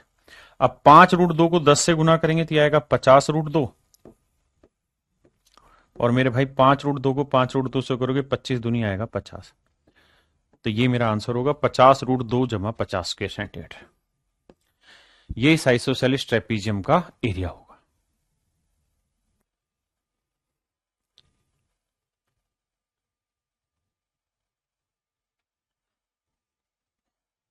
अच्छा एक बार कमेंट करके बताइए, जो ये बताए कितने वैसे बच्चे हैं जिनको समझ आ गए, और कितने बच्चे ऐसे हैं जिनको वो सवाल समझ नहीं आए पीछे। जल्दी से मुझे कमेंट करके बताइए।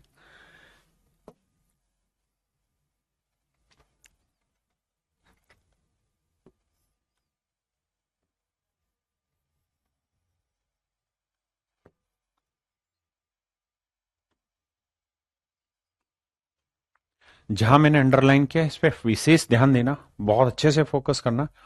बाकी सवाल करिए और कमेंट करिए कितने बच्चों को समझ में आ गया, कितनों को नहीं आया।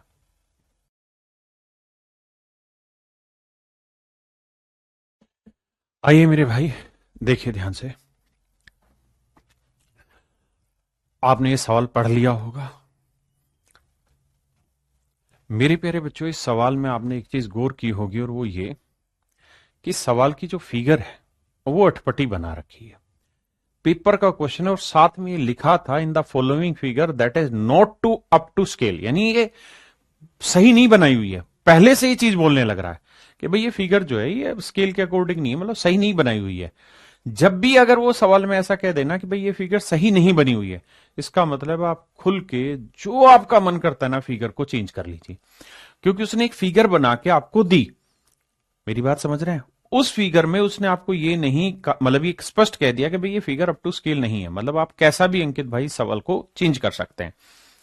अब कह रहा है कि डी ए बी यानी ये वाला कोण, और सी बी ए ये वाला कोण, कह रहा है जी दोनों कोणों का जो जोड़ है वो 90 डिग्री है। बिल्कुल ठीक है। बीसी और एडी बराबर है, बीसी और एडी दोनों साइड है बराबर है, ये बात भी सही है।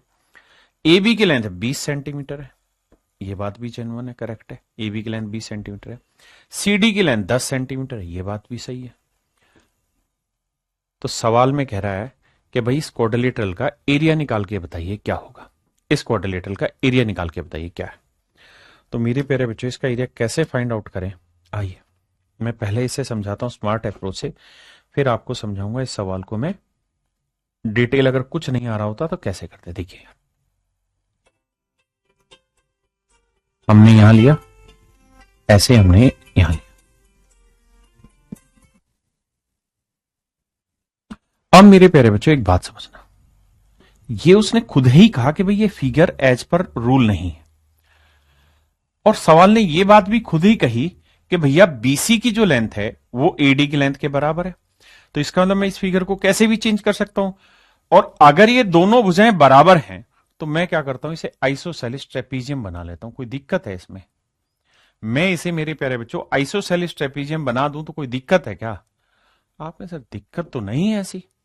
तो भाई उसने खुद ही जब एक बात कह दी कि भैया ये जो फिगर है ये आपकी एज पर स्केल नहीं है, तो जब स्केल के अकॉर्डिंग नहीं है तो हम स्केल के अकॉर्डिंग अपने हिसाब से कुछ भी ले सकते हैं फिगर को, तो हमने ले लिया। अब मैं क्या कर रहा हूं, मैं इस वाली लाइन की लेंथ को हटा दे रहा हूं यहां से, इस वाली लेंथ को हटा दे रहे हैं यहां से।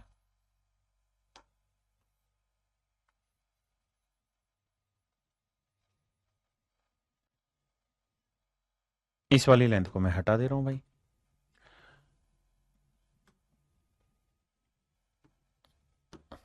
अब मुझे एक बात कहना, ए बी सी डी, सवाल ने कहा था कि भाई सी डी ना बी सी और ए डी दोनों बराबर है, बिल्कुल है जी। ए बी की लेंथ 20 है, बिल्कुल ठीक है। सी डी की लेंथ 10 है, बिल्कुल ठीक है। साथ में ये भी कह रहा है मेरे प्यारे बच्चों कि भैया ये जो कोण है, ये वाला कोण सी बी ए और डी ए बी, दोनों ही कोणों का जोड़ 90 डिग्री, दोनों ही कोणों का जोड़ मेरे प्यारे बच्चों क्या है, 90 डिग्री। ये बात भी सवाल ने मुझे यहां पे ये बात कही। पहले एक बार इतनी बात को समझो कि क्या हम इसे कन्वर्ट कर भी सकते हैं कि नहीं कर सकते। आप इस बात के लिए मेंटली तैयार हैं भी कि नहीं है, उसके बाद की कहानी आगे बढ़ी जाए।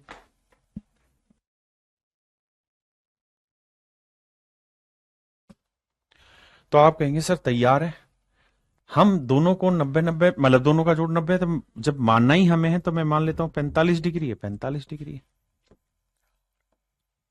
आप कहें सर कैसे मान ले रहे हैं, इसलिए मान ले रहे हैं सर, हमने जो बना दी ना सर, वो बना दी आइसोसेलिस ट्रेपीजियम। और अगर हमने आइसोसेलिस ट्रेपीजियम बना दी तो इसकी खास बात यह कि दोनों साइडें बराबर होनी चाहिए। मजे की बात यह कि दोनों भुजाएं बराबर पहले से दे रखी हैं। अगर ये दोनों भुजाएं बराबर दे रखी है तो मैंने इसे आइसोसेलिस ट्रेपीजियम मान लिया, और आइसोसेलिस ट्रेपीजियम है तो इन दोनों ही कोण आपस में बराबर होते हैं।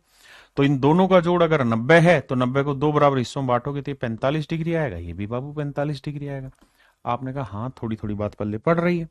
और अगर भैया थोड़ी थोड़ी बात पल्ले पड़ रही है तो आप ये बात समझते होंगे कि यहां से जब अल्टीट्यूड डालेंगे तो भैया 45 डिग्री क्या बनाएगा, ये साइड एक, ये साइड भी एक। ऐसे यहां से भी अल्टीट्यूड डालोगे तो सेम वही कहानी, एक एक। अब बाबू एक बात बताइए, ये साइड 10 है तो ये साइड की लेंथ भी क्या हो जाएगी, 10, बिल्कुल ठीक है। ये पूरी कितनी है, 20, तो 20 में से ये 10 हट गई तो बची कितनी, 10। 10 को दो टुकड़ों में बांटेंगे तो ये 5 होगी, और ये भी मेरे प्यारे बच्चों 5। अब 1 यूनिट 5 है तो ये लेंथ भी तो 1 यूनिट 5 ही होगी। आपने कहा ठीक है। अब यार एरिया निकालने में क्या दिक्कत है, half into sum of both parallel line, तो एक 20 है और दूसरी वाली पैरेलल लाइन की लेंथ है 10, इंटू में परपेंडिकुलर डिस्टेंस, परपेंडिकुलर डिस्टेंस है मेरे प्यारे बच्चों 5। तो ये मेरे नन्हे मुन्ने प्यारे बच्चों मेरा राइट आंसर है, ये मेरे नन्हे मुन्ने प्यारे बच्चों मेरा राइट आंसर होगा, ये मेरे भैया मेरा सवाल का सही उत्तर होगा। यानी 20 और 10 30, 30 5 150 का था 75। अब एक बार धड़ल्ले से कमेंट करके बताइए कि इस कहानी को आप समझ पाए या नहीं समझ पाए, और जो भाई नहीं समझ पाए खुल के बताइए। देखिए हमें स्मार्ट अप्रोच पकड़नी पड़ेगी। स्मार्ट अप्रोच का तरीका यही है कि कुछ कुछ चीजें जो उसने बोल दी तो उसके अकॉर्डिंग हमें हल्की सी घुमानी पड़ेगी।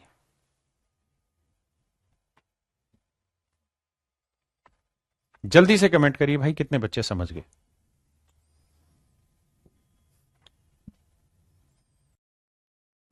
डन भाई।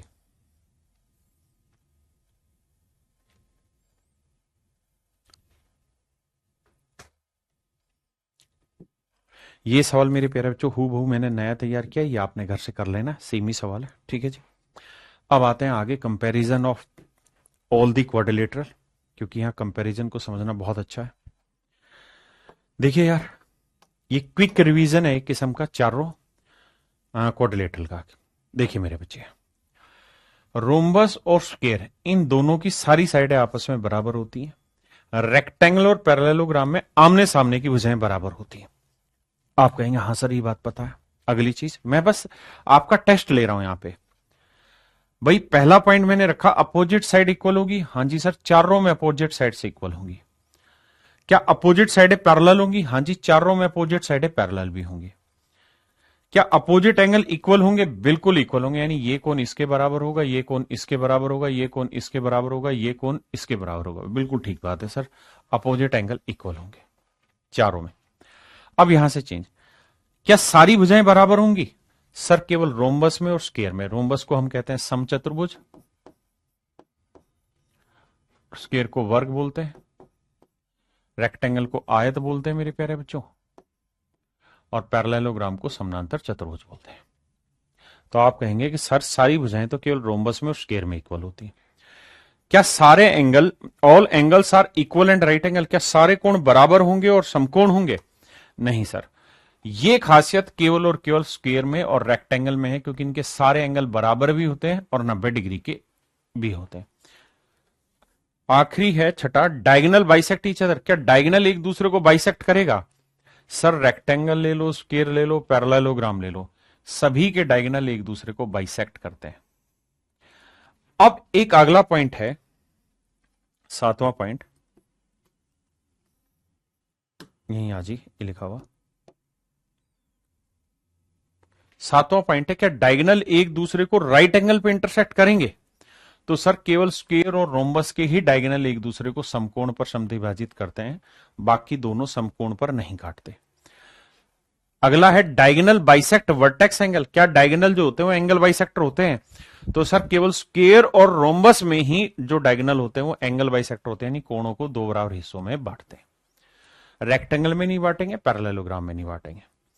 नौवां पॉइंट है, क्या डायगोनल इक्वल होते हैं? तो सर रोम्बस के डायगोनल इक्वल नहीं होंगे, क्योंकि जब झुकेगी तो ये छोटा हो जाएगा, ये बड़ा। केवल स्क्वायर और रेक्टेंगल दोनों के डायगोनल बराबर होते हैं, पैरेललोग्राम और रोम्बस के डायगोनल बराबर नहीं आते। Diagonals form four triangles of equal area. सवाल में कह रहा है कि भाई जो डायगोनल है वो चार त्रिभुजे बना देगा, तो क्या चारों त्रिभुजों का क्षेत्रफल बराबर होगा? तो सर 500% बराबर होगा। चार इक्वल एरिया की ट्रायंगल बनेगी सभी में,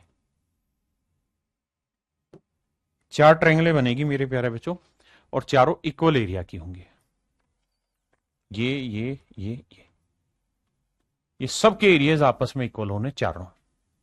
अगला diagonal form four congruent triangle, क्या चार सर्वांगसम त्रिभुजे बनाएगा? नहीं सर, चार सर्वांगसम त्रिभुजे नहीं बनाएगा। केवल और केवल रोम्बस और स्क्वायर में ही चारों ट्रायंगल इक्वल होंगी, यानी हर भुजाएं बराबर होंगी इनकी, मतलब कॉन्ग्रुएंट होगी। एरिया जरूर बराबर होगा चारों का, लेकिन कॉन्ग्रुएंट केवल स्क्वायर और रोम्बस में होगी। रेक्टेंगल और पैरेललोग्राम में मेरे प्यारे बच्चों वो नहीं होगी। एरिया भैया, इसके एरिया का फार्मूला क्या है? Half into D1 into D2, square का साइड का स्क्वायर, पैरेललोग्राम का लेंथ इंटू ब्रेड्थ, और ना इसका रेक्टेंगल का लेंथ इंटू ब्रेड्थ, और पैरेललोग्राम भी बेस इंटू हाइट होता है, यानी कोई भी बेस ले लो और इस पे जो हाइट डल रही है वो एरिया रहता है। The figure form by joining the mid points, कह रहा है कि मिड पॉइंट को मिलाएं, अगर इसकी सारी साइडों के मिड पॉइंट्स को मिला दें, इनको इनको इनको इनको, तो क्या फिगर बनेगी? तो रोम्बस के मिड पॉइंट मिलाओगे तो रेक्टेंगल बनेगी, स्क्वायर के मिड पॉइंट मिलाओगे तो स्क्वायर ही बनेगी, रेक्टेंगल के मिड पॉइंट मिलाओगे रोम्बस बनेगी, और पैरेललोग्राम के मिड पॉइंट मिलाओगे तो पैरेललोग्राम ही बनेगी। मैंने यहां सारा निचोड़ आपको लाके दे दिया मेरे बच्चे। क्लियर है भाई? अब मेरे प्यारे बच्चों आइए मेरे दोस्तों, अब हम बढ़ रहे हैं मेंसुरेशन 2D में ही सर्कल। देखिए, एक सर्कल मैंने पढ़ा ज्योमेट्री में और एक मैं पढ़ रहा हूं मेंसुरेशन 2D में सर्कल। आइए, बहुत तसल्ली बख्श एक एक चीज आपकी बहुत साफ सुंदर और समझदारी से करा रहा हूं।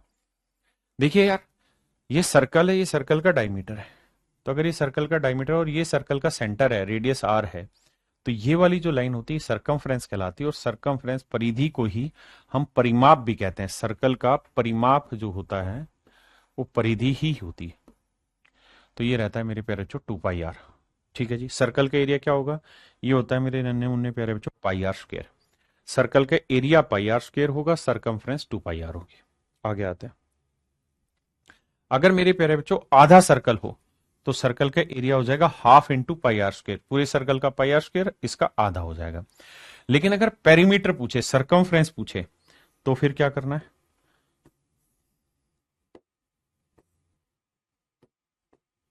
तो मेरे बच्चे पेरीमीटर में क्या होगा कि पूरे सर्कल का पेरीमीटर था 2πr, आप कहें हाँ, तो इतने का क्या हुआ? आधा, यानी πr। πr तो हो गया इस वाली का, और ये लेंथ r प्लस ये वाली लेंथ r, तो ये हो जाएगा πr plus 2r, πr plus 2r। तो जो सेमी सर्कल है उसकी सरकमफ्रेंस होगी πr प्लस 2r। अब आते हैं मेरे बच्चे क्वाड्रेंट, चतुर्थांश, यानी सर्कल का चौथा हिस्सा, सर्कल का मेरे प्यारे बच्चों चौथा हिस्सा क्वाड्रेंट। तो देखिए यार, एरिया होता है पाई आर स्क्वायर, ये चौथा हिस्सा है तो 1/4 पाई आर स्क्वायर। लेकिन अगर सरकमफ्रेंस पूछे तो आप जानते हैं कि पूरे सर्कल की सरकमफ्रेंस होती है 2 पाई आर, वो होती है 2 पाई आर। ये जो लाइन चमक रही है ये उसकी 1/4 हुई, प्लस में ये भी तो सरकमफ्रेंस का हिस्सा होगी, आर प्लस आर। तो इसे सोल्व करोगे तो ये बनेगी πr/2 + 2r। ये मेरे प्यारे बच्चों इसकी सरकमफ्रेंस होगी क्वाड्रेंट की। अब इसके ऊपर छोटे छोटे सवाल लेते हैं, आइए करिए। सर्कल में जब भी आप करेंगे तो आप देखेंगे कि सर्कल के क्वेश्चन में पाई का इस्तेमाल होगा, और पाई का इस्तेमाल मतलब पाई की वैल्यू 22/7 होगी। तो बहुत सारे सवालों में आप देखेंगे कि आपको 22 का इस्तेमाल करना है, और 22 का मतलब आप 11 का इस्तेमाल कर रहे हैं। तो इस 11 से एक डिविजिबिलिटी नियम सेट होगा जिसके आधार पर चीजें बनेंगी। आओ समझाता हूं, जैसे इस सवाल को करिए। कह रहे एक सर्कल की रेडियस 1.75 सेंटीमीटर, वृत्त की परिधि क्या होगी? तो रेडियस है मेरे बच्चे 1.75, बिल्कुल ठीक है। अब हमें निकालनी है भैया सरकमफ्रेंस। सरकमफ्रेंस का फार्मूला है 2 पाई का मतलब 22/7 और आर का मतलब 1.75। अब मेरे बच्चे मैं आपको समझाना यहां पे ये चाह रहा हूं कि देखो यार, थोड़ा सोच समझ के डिसीजन लो। आप ये बात तो जानते हैं कि 7 किसी भी हालत में 1.75 को काटेगा या नहीं काटेगा, लेकिन मैं गलत बता रहा हूं। मैं आपको कहना ये चाह रहा हूं भाई कि इस कैलकुलेशन में जब आप ये डेसिमल हटाओगे तो बटे में 0 का कुछ भी आएगा। तो ये या ये चीज कभी भी 11 को नहीं काटेगी भाई। 22 का मतलब हुआ 2 × 11, तो 11 को नहीं काटेगी। इसका मतलब 11 हर हाल में आंसर के अंदर मौजूद रहेगा। तो जो भी मेरा आंसर होगा ना वो 11 का मल्टीपल होगा, क्योंकि 11 तो ना इससे कटना ना इससे कटना। तो बेटा जो जो ऑप्शन 11 से भाग जा रहा है वही आपके आंसर होंगे। तो 11 से ये भाग जा रहा है, ये भी जा रहा है, ये भी जा रहा है, ये नहीं जा रहा है, ये मेरा आंसर नहीं होगा, ये मेरा आंसर नहीं होगा। ठीक है जी। अब हमें कैलकुलेट करना है तो आओ कैलकुलेट करते हैं।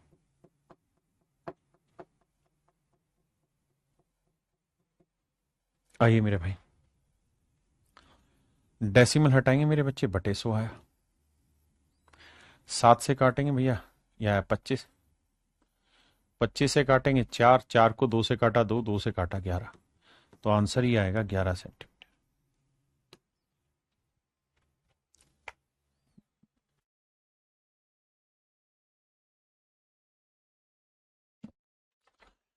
देखिए मेरे भाई, कहता है एक सर्कल का एरिया इतना है तो रेडियस बताइए। तो मेरे प्यारे बच्चों सर्कल का एरिया होता है पाई आर स्क्वायर, आर स्क्वायर, और ये बराबर है मेरे प्यारे बच्चों 1386 के। आओ बाबू बैठाते हैं सोल। 11 दूनी काटेंगे 22 आया, 11 से काटेंगे 11 एकम 11, बचा कितना मेरे प्यारे बच्चों? यहाँ 2, 11 दूनी 22, 11 11 एकम 11, 11 दूनी 22, 11 छिक 66, 2 से काटेंगे आएगा मेरे बच्चे 2 छिक 12, 2 तिया 63। तो आर स्क्वायर जो होगा वो होगा 63 को लिखेंगे 9 × 7, और ये 7 अलग से आ गया। तो मेरे बच्चे जब वर्गमूल निकालोगे तो 9 का वर्गमूल 3 आएगा, और ये 7 का जोड़ा बन गया तो 7। तो ये रेडियस आ जाएगी मेरे प्यारे बच्चों 21 सेंटीमीटर। रेडियस आ जाएगी 21 सेंटीमीटर।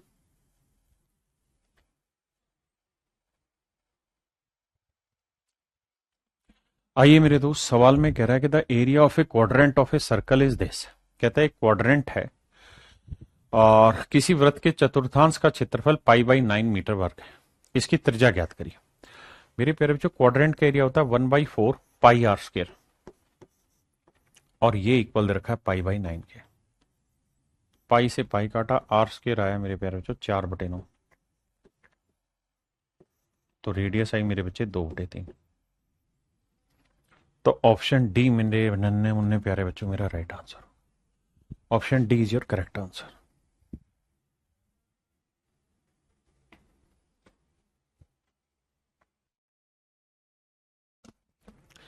देखिए मेरे बच्चे, सवाल में कह रहा है क्वाड्रेंट है और क्वाड्रेंट का जो पेरीमीटर है वो 75 दे रखा है। देखिए मेरे भाई, जो क्वाड्रेंट होता है इसका पेरीमीटर क्या है? तो आप कहेंगे सर इसका पेरीमीटर था πr/2 + 2r। बिल्कुल ठीक है सर, ये पेरीमीटर है मेरे बच्चे 75। तो भैया पाई की वैल्यू क्या हुई? 22/7, आर और नीचे आया 2 और प्लस में 2r। तो जोड़ेंगे ना मेरे बच्चे, तो 7 दूनी 14 दूनी 28, 28 और 22 को जोड़ोगे तो आएगा 50 आर बटे 14। तो 14 दूनी 28, 28 और 22 50 आर बटे 14। और ये जो है ये मेरे प्यारे बच्चों इक्वल दे रखा 75 का। 25 थी 75, 25 दूनी 50, 2 से काटेंगे 7, रेडियस आई 7 थी 21, तो रेडियस आ गई 21। अब सवाल में कह रहा है कि रेडियस 21 है तो भैया एरिया निकाल के बताइए क्या होगा। तो मेरे प्यारे बच्चों एरिया हो जाएगा पाई आर स्क्वायर। पाई की वैल्यू 22 बटे 7, आर की वैल्यू 21, तो 21 गुना 21 क्योंकि स्क्वायर है। अब 7 तिया 21। अब मेरे बच्चे आपको यूनिट डिजिट पकड़ के चलना है, 2 तिया 6, 6 एकम 6, जिसका यूनिट डिजिट 6 आ रहा हो। कहीं गड़बड़ की है क्या हमने यार? वर्त के चतुर्थांश का परिमाप के आकार में कागज की सीट है, परिमाप 75 है, तो भैया वो होगा आर प्लस आर 2r और 2 पाई आर का 1/4 होगा। तो 2 से यही आया भाई, पाई की वैल्यू 22 बटे 7, 2r प्लस 2r। अब जी 7 दूनी 14, 14 दूनी 28, 28 और 22 50, 50 बटे 14 आर। 25 दूनी 50, 25 थी 75। अच्छा अच्छा अच्छा अच्छा, सॉरी सॉरी सॉरी, ये रह गया, 2 भी तो रह रहा है। नहीं, 2 से काट दिया, 25 3 75, 25 दूनी 50, 2 से काटा 7, 7 को 3 से गुना किया 21, तो रेडियस 21 आई। अच्छा अच्छा, ये यहां तक की क्लियर है। अब हमें निकालना है मेरे प्यारे बच्चों एरिया। तो यहां पे क्वाड्रेंट का एरिया निकालना, और क्वाड्रेंट का एरिया होता है 1/4। माफ करिए, तो इधर 1/4 लगाएंगे। अब 1/4 लगाएंगे तो 2 से काटेंगे आएगा 11, 2 से काटेंगे तो। अब यहां थोड़ी सी समझ की जरूरत है कि ऊपर आ रहा है 11 गुना 3 गुना 21, नीचे आ रहा है 2। जिन्होंने डेसिमल पढ़ा होगा वो जानते हैं कि नीचे अगर 2 की पावर 1 है तो दशमलव के बाद एक ही अंक आएगा। तो यहां दशमलव के बाद 2 अंक है, यहां दशमलव है ही नहीं, यहां दशमलव के बाद 1 अंक है, तो ऑप्शन बी मेरा करेक्ट आंसर। ऑप्शन बी मेरा करेक्ट आंसर।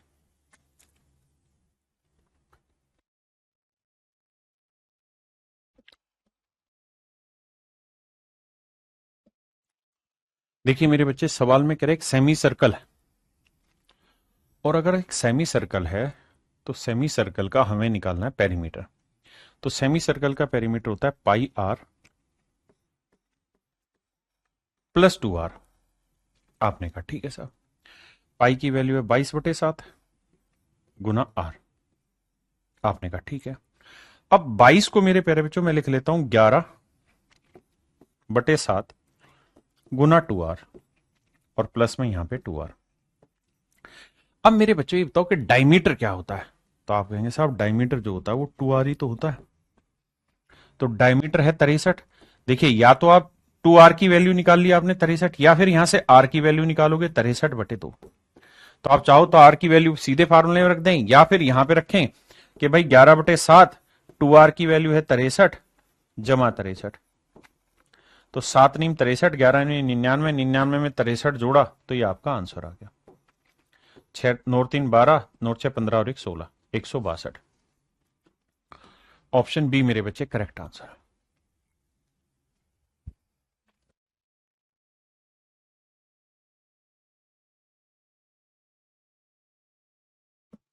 देखिए मेरे भाई, सवाल में कह रहा है किसी अर्धवर्त का परिमाप। तो अर्धवर्त का परिमाप हुआ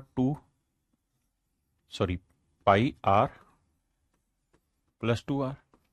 आपने कहा ठीक है साहब। कहता है परिमाप है 18। ये हुआ मेरे बच्चे पेरीमीटर, और पेरीमीटर दे रखा है 18। अब आप जानते हैं पाई का मतलब हुआ 22 बटे 7, 22 को मैं लिख लेता हूं 11 बटे 7 गुना 2r। यही मतलब बना। आप चाहें तो पहले डायमीटर निकाल लें, उससे सोल्व कर लें, या सीधा सीधा वैल्यू निकालें। देखो 7 से गुना करेंगे, 7 दूनी 14, और ये आया 22 बटे 7। तो 7 दूनी 14 और 22 कितना हो गया मेरे बच्चे? 36। तो 36 बटे 7 इंटू आर बराबर 18। 18 दूनी 36 मेरे नन्हे मुन्ने बच्चों, आर की वैल्यू 7 बटे 2, और 7 बटे 2 होगा 3.5 सेंटीमीटर। आर की वैल्यू होगी मेरे बच्चे 3.5 centimetre. Option B. Option B मेरा करेक्ट आंसर।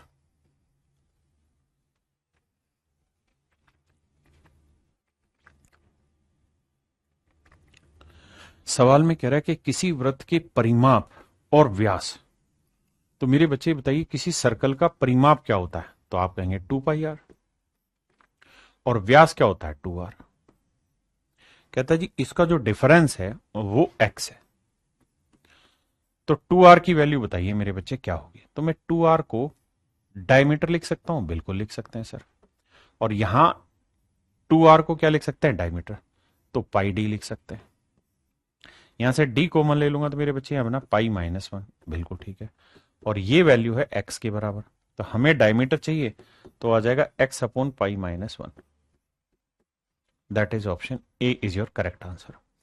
हर एक क्वेश्चन मैंने, जितने भी एग्जाम है, कांस्टेबल से लेकर इंस्पेक्टर तक, रेलवे तक, बैंक, सब सवाल मैंने उठा रखे हैं।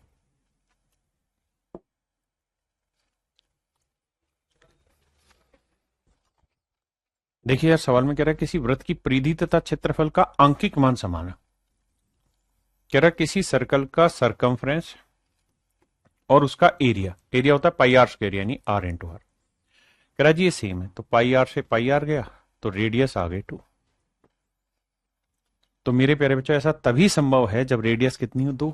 तो कह रहा है सर्कल का एरिया बताइए, तो सर्कल का एरिया होगा पाई आर स्क्वायर, रेडियस है 2, 2 का वर्ग 4। तो ऑप्शन बी हमारा करेक्ट आंसर।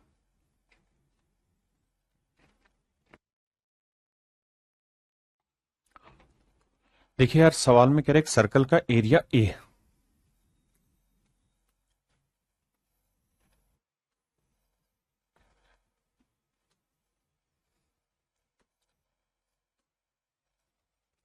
कहता है यदि एक वृत्त का क्षेत्रफल ए यानी सर्कल का एरिया ए, तो पाई आर स्क्वायर बराबर दे रखा है ए के।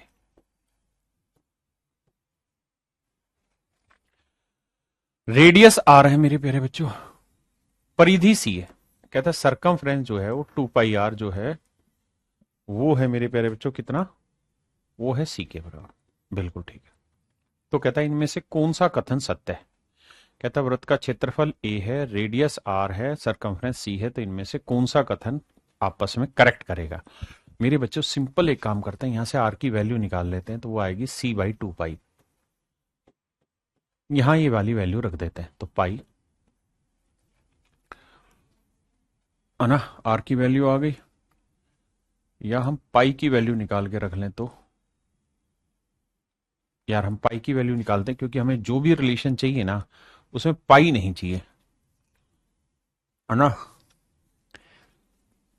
क्या वैल्यू रखें भाई बताओ, आर की रखें, सी की रखें, या किसी की रख लेते हैं, कोई फर्क नहीं पड़ेगा। यहां से पाई की वैल्यू निकाल लेते हैं, तो पाई की वैल्यू आ जाएगी c/2r। ये वैल्यू यहां रख दो, तो पाई की जगह रखेंगे c/2r। आप समझ गए ना मैं ऐसा क्यों कर रहा हूं। ऐसा करने के पीछे मेरा एक ही उद्देश्य है, और वो ये कि ऑप्शन में पाई नहीं है कहीं पे भी। तो भैया अब आर से आर गया, तो c/r ऊपर बचा और नीचे बचा 2a। तो ये मेरे प्यारे बच्चों मेरा ऑप्शन ए क्लिक हो गया।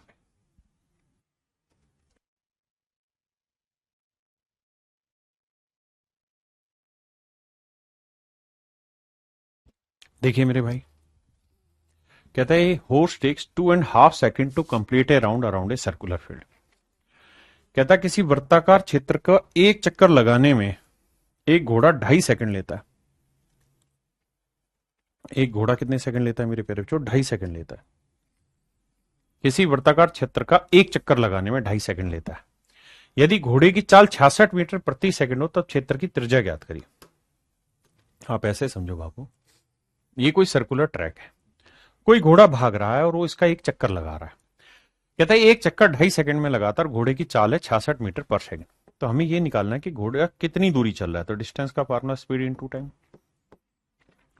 66 मीटर पर सेकंड उसकी स्पीड है भैया, 2.5 सेकंड ले रहा है, यानी 5/2 सेकंड ले रहा है।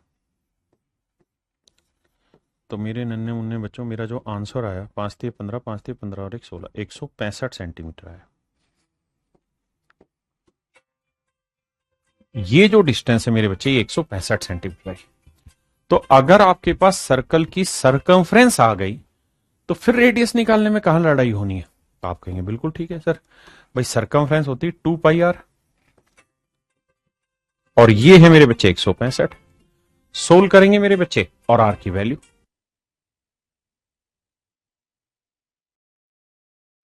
तो देखो भाई, 2 पाई की वैल्यू 22/7 रखेंगे, आर बराबर 165, 11 दूनी 22, 11 एकम 11, 11 5 55।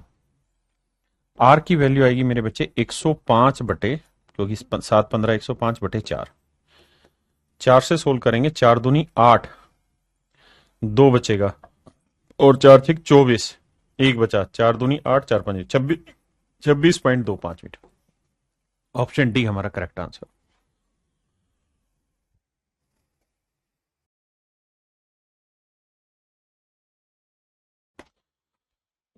देखिए मेरे भाई, सवाल में कह रहा है एक पहिया 440 मीटर चलने में 1000 चक्कर, कहता था wheel of a motor car makes 1000 revolution in moving 440 metre. कहता है 440 मीटर की डिस्टेंस चलता है, तो 440 मीटर को सेंटीमीटर बनाएंगे तो बटा 100।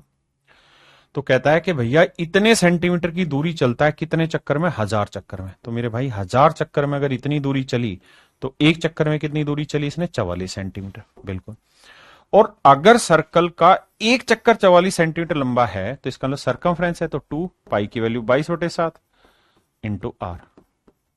ये हुआ सर्कमफ्रेंस, ये है 44 के बराबर, 22 दूनी 44, तो रेडियस आ गई भैया 1, यानी माफ करना 7। 7 क्या आया मेरे प्यारे बच्चों, रेडियस। तो डायमीटर क्या हुआ, 2r यानी 14। मुझे समझना है कि इसका जो डायमीटर है वो 100 से भाग देंगे तो मीटर बन जाएगा,